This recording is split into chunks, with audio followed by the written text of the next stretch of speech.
Mummy फिर हमारे लिए बनाती थी, फिर हम खाते थे।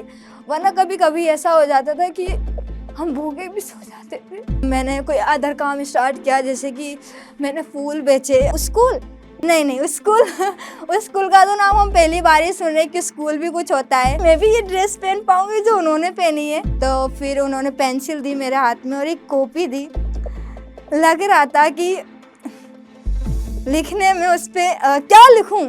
सक्सेस क्या होती है हम सब जानते हैं। सफलता के मायने हम सबके लिए अलग अलग होते हैं। किसी के लिए 2 वक्त की रोटी के लिए मेहनत करके पैसा कमाना ही सफलता है, तो किसी के लिए 100 करोड़ का मुनाफा भी सफलता नहीं होता। आज मुझे यूनिफॉर्म में देखकर आपको जरूर हैरानी हो रही होगी, मगर मैं ये बता दूं आपको कि मेरे लिए सफलता का मतलब ये यूनिफॉर्म पहनना है। अगर आप मेरे बारे में ध्यान से सुनेंगे और मेरे बारे में जानेंगे तो आप समझ जाएंगे कि इस बच्ची के लिए ये यूनिफॉर्म पहनना 100 करोड़ मुनाफे से कम नहीं है।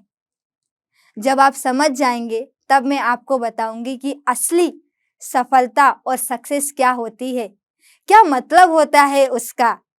तो नमस्कार सभी को, मेरा नाम समा है। मेरा जन्म बुलंदशहर में हुआ था। जब मैं बहुत छोटी थी तो हमारे पापा अट्टा में शिफ्ट हो गए थे, जो कि डीएलएफ मॉल जो अभी बना है वो पहले पूरा जंगल होता था, लाइक कब्रिस्तान आगे की, और वो पूरा कब्रिस्तान था। जब पापा जब वहाँ से आए थे, किसी ने बताया था, क्योंकि हम जहाँ रहते थे वहाँ पे इतना एफर्ट नहीं हो पा रहा था कि पापा हम लोग को खिला पाएँ। तो पापा हमें, मेरी बहन भाई को और मम्मा को लेके साथ आ गए। हमारे आसपास की कोई नहीं थे जो कि साथ में आते। तो पापा वहाँ पर आए तो रहने के लिए हमें जगह चाहिए थी कि हम कहाँ पर है।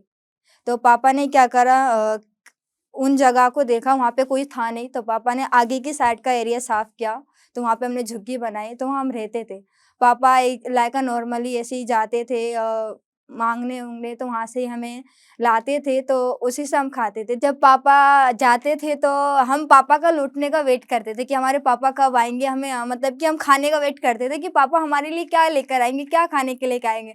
हम जब भी लाइक हम जब पापा आ रहे होते हैं ना, तो हम तुरंत भाग के ना उनकी गोदी में चिपक जाते थे। पापा आगे, पापा लावा। हम पापा का तुरंत झोला वोला निकाल लेते थे, पापा क्या है, तो पापा हमारे लिए लाते थे। हम हमेशा सिर्फ पापा का ही वेट करते थे, क्योंकि और हमारे पास और कोई चारा नहीं था कि कोई हमें खिलाए, हमें दे, या फिर हमारे आसपास जो हमारे रिश्तेदार होते हैं वो भी नहीं थे। जैसे कि आज हमने क्या खाया, आज हमने खा लिया, तो हम सोचते थे कि पापा कल ला पाएंगे या नहीं भी, पापा को कल मिलेगा या नहीं भी, या कल हम खा के सो पाएंगे या नहीं भी।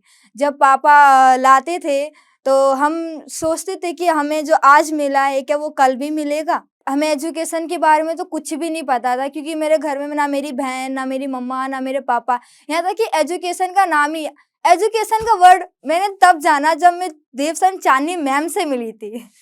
तो धीरे धीरे करके जब समय बीतता गया, मैं बहुत छोटी थी, कम से कम मैं 4-5 साल की होंगी जब मेरे पापा की डेथ हो गई। उसके बाद घर में बहुत ज़्यादा प्रॉब्लम आने लगी कि किस तरह से हम खाना खाएंगे। मम्मा को कुछ नहीं पता था कि मम्मा कैसे जाके लाएंगे हमारे लिए कुछ खाने के लिए। तो फिर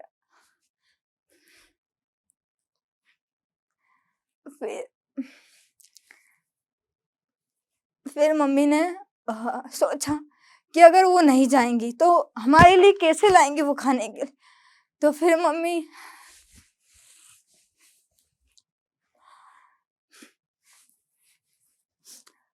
ने आसपास का एरिया जाना। मम्मी दिन में पहले उन्हें जानती थी, घूमती थी, उन्हें पहचानती थी कि इस एरिया से जाऊंगी तो वापस इस एरिया से आ जाऊंगी।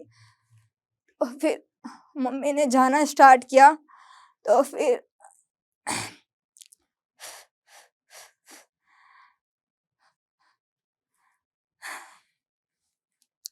तो मम्मी लगभग 4 या 5 बजे करीब मम्मी कबाड़ा बीनने जाती थी, क्योंकि मम्मी को कुछ और काम तो आता नहीं था कि मम्मी उसको कर पाती।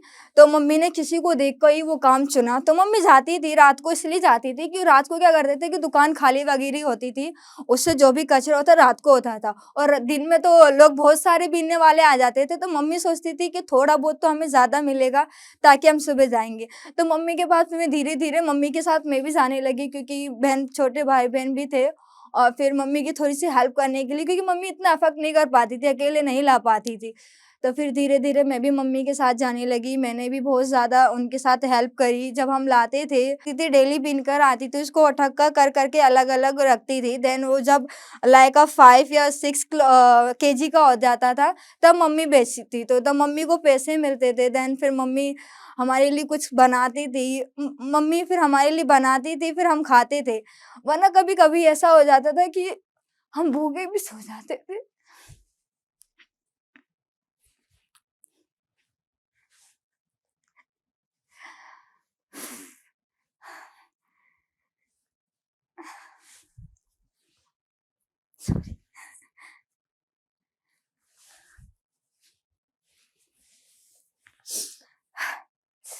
तो फिर जैसे समय-समय बीतता गया, फिर मैंने कोई अदर काम स्टार्ट किया, जैसे कि मैंने फूल बेचे। मैं अट्टा में फूल बेचती थी। हम रात तक फूल भी बेचते थे और मैं मंडी से फूल भी लाना स्टार्ट कर दिया था। मैं भी फूल लेने जाती थी। हम रात की 8-8, 9-9 बजे तक लाइक 12 ओ क्लॉक तक हम वहाँ बेचते थे। मैं आपको एक स्टोरी बताना चाहूँगी, छोटी-सी है। जब मैं अट्टा में फूल बेचती थी, तो वहाँ एक रेस्टोरेंट था, तो स्वागत नाम का। तो वहाँ पे ना जैसे प्रचार के लिए कोई डिश उसके अलग-अलग लिख देते हैं। तो वहाँ पे ना एक इमेज बनी थी, लाइक कॉकरोच था उसमें, और अलग-अलग वो लाइक चाइनीज़ फूड जो होते हैं ना, सी फूड्स, उनकी इमेज लगी थी। तो हम लोग क्या कहते थे, हमारे आस-पास के बच्चे, यहाँ पता है यहाँ पे ना कीड़े-मकोड़े बना के ना बेचते हैं और लोग वहाँ खाते हैं। तो वहाँ का खाना नहीं खाते थे। हमें कोई देता था तो हम क्या करते थे, किसी को दे देते थे, और हम लोग हमेशा इस हम सोच के रखते थे इस होटल का मत खाइयो, और जो भी हमारे पास आता था हम उनको भी यही कहते थे, इस होटल का मत खाइए, इसमें कॉकरोच वगैरह सब कुछ बनते हैं। तो फिर लेकिन एक्चुअली में वो कुछ नहीं था। वहाँ लाइका वहाँ पे ये लिखा था कि उसके नीचे डिश का नाम था और उसके नीचे ये लिखा था कि कहाँ का फूड है। ये लाइका जापानीज़, चाइनीज़ या कोरियन। वो इसलिए होता था क्योंकि इंडियन तो वो खाते ही नहीं थे, लेकिन जो आउट ऑफ कंट्री के वो आते थे, वो खाते थे। वो मेरे को आज पता चला जब मैंने एजुकेशन के बारे में जाना तब। तो फिर धीरे-धीरे एजुकेशन का तो नाम होता ही नहीं था कि हमारी लाइफ में कोई एजुकेशन है या नहीं, या कोई सपने। हमें तो ये भी नहीं पता था कि कोई सपने होते हैं, लाइक इंजीनियर होती है, टीचर होता है, या कोई बिज़नेस होता है, बिज़नेसमैन होता है, हमें ये नहीं पता था। हमें बस इतना पता था कि जो सपने नींद में आते हैं, वही सपने होते हैं, और कोई सपना हो ही तो होता ही नहीं है। मेरे को एक बात याद और आ गई, जैसे कि हम फूल बेचते थे, तो लाइक एक जेपी मॉल है, वहाँ पे बहुत प्लेस वंडर है, वहाँ पे झूले वगैरह बहुत लगे होते हैं, तो वहाँ पे ना बस जाती थी स्कूलों की। तो मुझे नहीं पता था कि वो स्कूलों की बस है, उसमें बच्चे स्कूलों के हैं, वो टीचर उन्हें घुमाने लेकर आई है। हम क्या करते थे, हम सारे के सारे बच्चे फूल लेके वहाँ पहुँच जाते थे, क्योंकि वो लोग क्या करते थे, वहाँ हमारी ज़्यादा सेल हो जाती थी। अगर वो लोग हमारे फूल जो लेते हैं, उनसे हमारी ज़्यादा सेल हो जाती थी। तो मुझे नहीं पता था कि वो स्कूल है और वो स्कूल के बच्चे हैं और वो उन्हें मैम घुमाने लेकर आई है। तो हमें पता चलता है कि उनकी ड्रेस क्या है।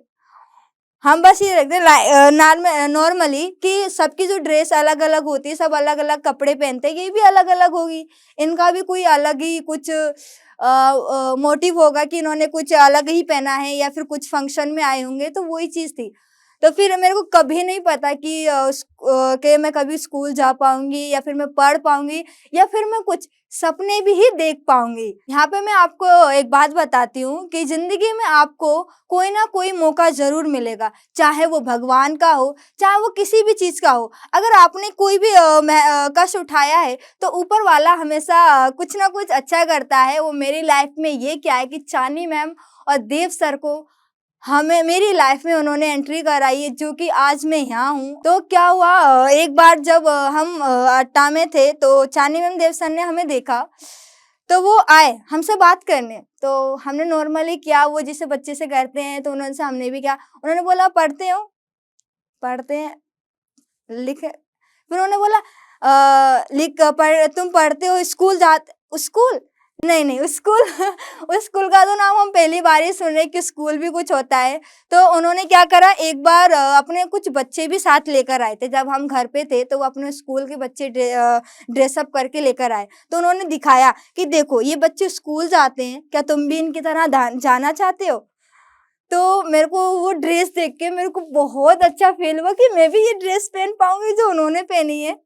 तो फिर उन्होंने बोला हाँ, तुम भी ये पढ़ पाओगे अगर तुमने ये पहनी है। तो फिर वो चले गए तो मम्मा ने बोला नहीं, नहीं, ये तो ऐसे ही है, आते हैं और बोल के चले जाते हैं, कुछ नहीं बहुत ज़्यादा पैसा खर्च होगा, इतने तो हम पे है भी नहीं जो कि तेरा इसमें लगाएँगे। स्कूल वाले वैसे भी बहुत ज़्यादा पैसे-वैसे करते हैं कि लाओ-लाओ। ऐसा लगा कि मम्मी ने पता नहीं कने कितना सुना दिया, बस मम्मी ने एक वर्ड बोला था कि नहीं जाना स्कूल। मैंने उससे पहले ही इतना सोच लिया था कि मैं भी स्कूल जाऊँगी, मैं भी ड्रेस पहनूँगी। अब मुझे भी बुक्स मिलेंगी पढ़ने के लिए, मैं भी टीचर्स से मिलूँगी। लेकिन उस एक शब्द ने मेरा दिल तोड़ दिया। फिर वो दोबारा आए कि आपने बोला था कि फिर आप पढ़ोगे नहीं। तो हमने बोला हमारे पास तो पैसे हैं नहीं। उन्होंने बोला पैसे आपसे किसने माँगे? मैं तो आपको एजुकेशन दूँगा, आपको पढ़ाई चाहिए ना? मैंने बोला हाँ। तो फिर उन्होंने फिर हमें अपने एनजीओ लेके गए, सेंटर लेके गए। उन्होंने बच्चे दिखाए, बच्चे वहाँ पढ़ रहे थे, खेल रहे थे और हमें इतना अच्छा महसूस हो रहा था कि हम यहाँ आए हैं, हम भी पढ़ेंगे इन्हीं की तरह जैसे ये बैठे हैं, या हम भी उनके साथ में बैठ के पढ़ेंगे। तो उन्होंने फिर हमें वहाँ बैठाया, टीचर्स ने हमने बात करी, वो टीचर्स इतनी प्यारी थी, वो हमसे बात कर रही थी, वो हमारे बारे में जान रही थी और क्या कहते हैं, वो बोल रहे थे कि तुम लिखना वगैरह जानती हो? मैंने कि नहीं। तो फिर उन्होंने पेंसिल दी मेरे हाथ में और एक कॉपी दी। लग रहा था कि लिखने में उसपे क्या लिखूँ? अपना जो एक डंडा भी नहीं काटने आ रहा था, वो उन्होंने पेन दी और बोला लिखो अपना नाम। मैंने बोला नहीं आता, तो उन्होंने मेरा नाम लिख के दिखाया कि तुम्हारे नाम की स्पेलिंग है, तुम ऐसे लिख सकती हो। तो फिर मैं डेली वहाँ जाने लगी और मैं पढ़ने लगी और फिर मैं धीरे-धीरे उन्होंने फिर मेरा एडमिशन उस स्कूल में करा दिया, श्री जी संस्कार स्कूल में, और मैं आज 10th क्लास में हूँ और मैं कंप्यूटर सीखती हूँ। कंप्यूटर में वो बहुत ज़्यादा मास्टरमाइंड करना चाहती हूँ, मैं वो अपना कंटिन्यू कर रही हूँ।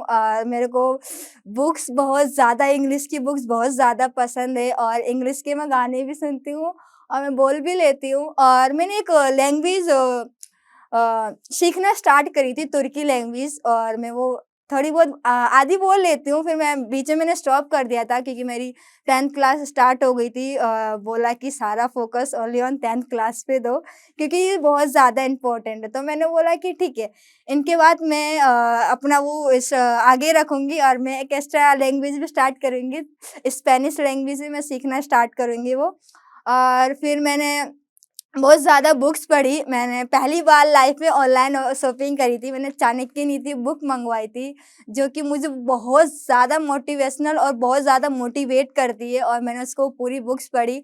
इसलिए मुझे बुक्स बहुत ज़्यादा पढ़ना पसंद है और मैं क्लास की मॉनिटर भी रह चुकी हूँ और मेरी क्लास में सारी की सारी टीचर्स मेरे को बहुत ज़्यादा प्यार करती हैं, और स्कूल हो चाहे वो एनजीओ हो। तो मुझे भी सपने पता चल गए, मैं भी सपने देखने लग गई हूँ और मेरा सपना है कि मैं बिज़नेस वूमेन्स बनूँ और एंटरप्रेन्योर्स में भी मैं भी आपको दिखूँगी। लेकिन अभी मैं जिस जोश टॉक में हूँ, आपको याद है ना कि मैंने जब उससे पहले बोला था कि सक्सेस क्या होती है? सक्सेस का दूसरा नाम ही स्ट्रगल है। जब मैंने पेन उठाया था, तब मैंने ये सोचा था कि अब मैंने इसको पेन को उठा लिया है, अब मैं कभी रुकूँगी नहीं, हमेशा चलती रहूँगी, और मैं उसी दिन सक्सेसफुल हो गई थी। अगर आप किसी चीज़ को पाना चाहते हैं और आप स्ट्रगल कर रहे हो, तो आप सक्सेसफुल हो गए और आप डटे रहिए। It is said that when you educate a woman, you educate an entire generation. नारी सशक्तिकरण पर ये पंक्तियाँ हमारे दिल को जोश और हिम्मत से भर देती हैं। ऐसी ही हिम्मत भरी कहानी अभी हमने सुनी जोश टॉक्स पर, और हमें उससे काफ़ी प्रेरणा भी मिली। ऐसी ही कहानी है लक्ष्मी जी की, जिन्होंने CS करके बड़े शहर में वो आए जॉब का सपना लेके, पर उन्हें यहाँ जॉब नहीं मिल पाई, पर उन्होंने हिम्मत नहीं हारी। जोश के साथ उन्होंने कम्युनिकेशन स्किल्स पर काम किया और आज एक बड़ी कंपनी में वो काम कर रही हैं।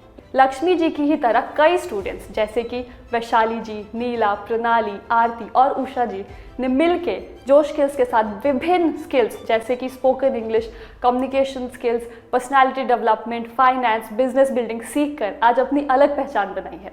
आज ही अपने जैसे लाखों स्टूडेंट के साथ भारत के number 1 spoken English learning app जोश स्किल्स ऐप के साथ अपनी इंग्लिश लर्निंग जर्नी शुरू करें।